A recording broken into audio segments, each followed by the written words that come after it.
Joining us now on the line is Joe DiGenova, our legal analyst. Joe, I want to start out with a discussion of Benghazi. There's going to be apparently a select committee investigation of it. The vote has yet to be taken on the Hill, but that does seem to be fait accompli. It's going to happen. Here's what Democrats are saying. We'll start with Adam Schiff, Republican from California. I think it's a colossal waste of time. We've had 4 bipartisan investigations of this already, and I think it's driven by a couple things. The Republican conference is so fractured. There's really only 2 things they agree on. They don't like Obamacare, and so we've had 50 votes on that, and they do like talking about Benghazi, so we've had 4 investigations on that. But I don't think it makes sense, really, for Democrats to participate. I think it's just a tremendous red herring and a waste of taxpayer resources. And then there's what the former Speaker of the House, the minority leader of the House now, Nancy Pelosi, has to say about Benghazi. Diversion, subterfuge. Benghazi, Benghazi, Benghazi. Why aren't we talking about something else? Joe? This is the Obama Democratic Party tactic. Delegitimize everything and everybody. Be nasty, be mean. But here's the problem for them. Benghazi has now reached a level of recognition in the public psyche that this can no longer be ignored. In addition, it is now clear that crimes were committed in the cover-up. Congress was denied documents purposely. Documents were changed that were sent to Capitol Hill. This is obstruction of justice, obstruction of a congressional investigation, and even though there may be no criminal prosecution out of it because of the totally politicized Justice Department, there is going to be a select committee.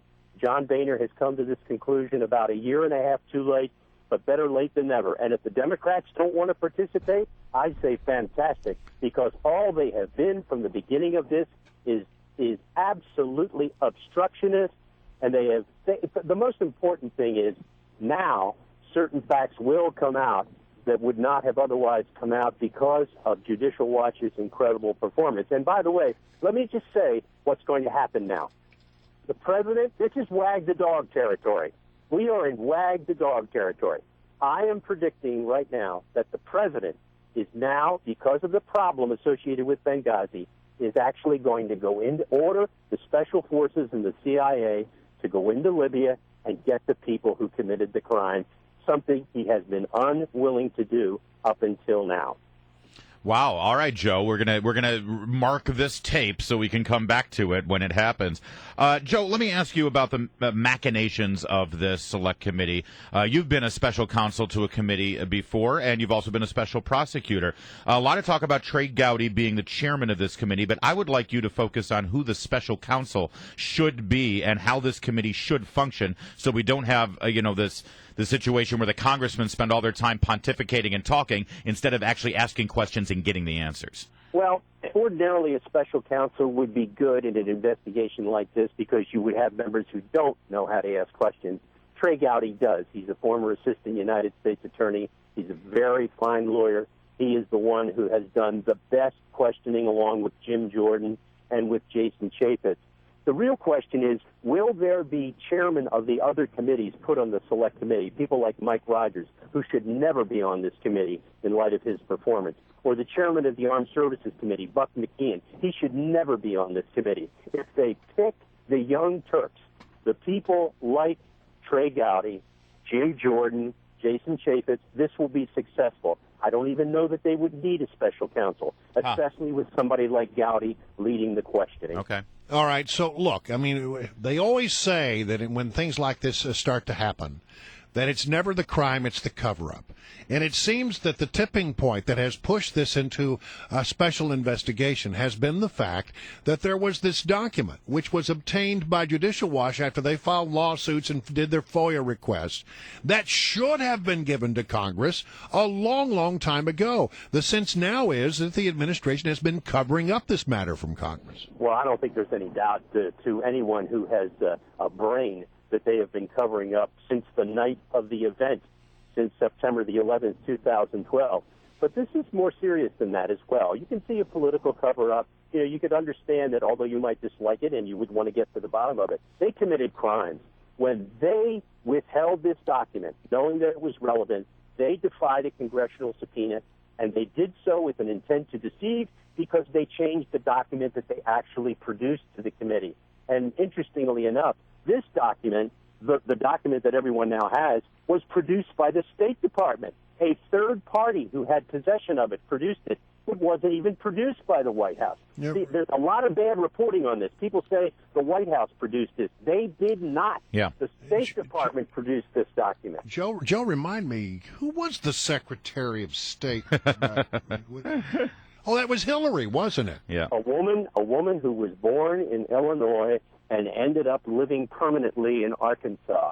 This is going to be bad news for her, and she can't handle this, by the way. I don't know if you've watched her when she deals with this.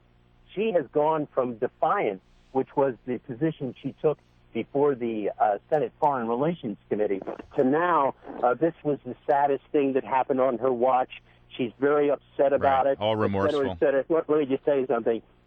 She knows that she will never, ever, ever get away from that testimony before the Senate Foreign Relations Committee. Joe DiGenova, let me ask you this. You know, the last week, all Washington was abuzz over that interview, former National Security Council spokesman Tommy Viator on Brett Baer's special report there. This got a lot of the headlines. Dude, this was like 2 years ago. We're still talking about the most mundane it is the thing process. that everybody is talking about. Yeah, dude, that got a lot of but then there's this, and I want you to respond to this and tell me what this means to you. So then when Hillary Clinton talks to him by phone at 10 p.m., he's where? I don't know. I don't have a tracking device on him in the residence. But you were in the Situation Room and he I was in the wasn't White there. House. Yes, I was in the White House.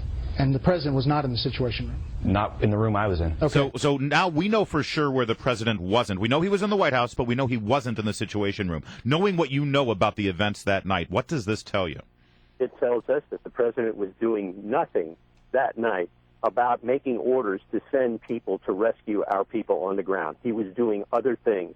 And this needs to be answered. And this is something that the mainstream media has never wanted to know the answer to.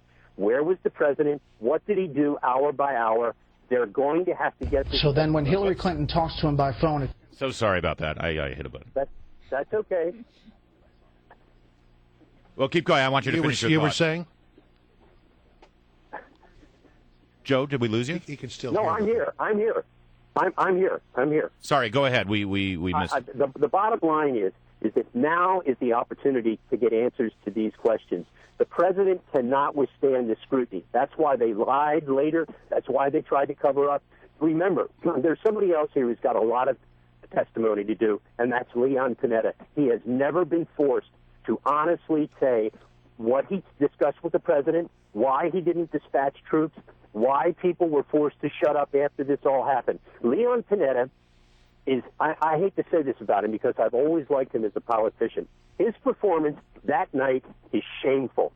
Shameful. He should have told the president, Mr. President, you've got to send people in. Even if we don't know we can win, we've got to send them. You never leave people on the battlefield. That's what they did. That's what they're afraid of. And let me tell you something. The special ops people, the people who are retired, the CIA people who care, they will never give up on this. And the Democrats attempt to delegitimize this. It will never work. I'm delighted the Democrats don't want to participate. All they would do is obstruct. The president is going to pay a price ultimately. It may not be today. It may not be tomorrow.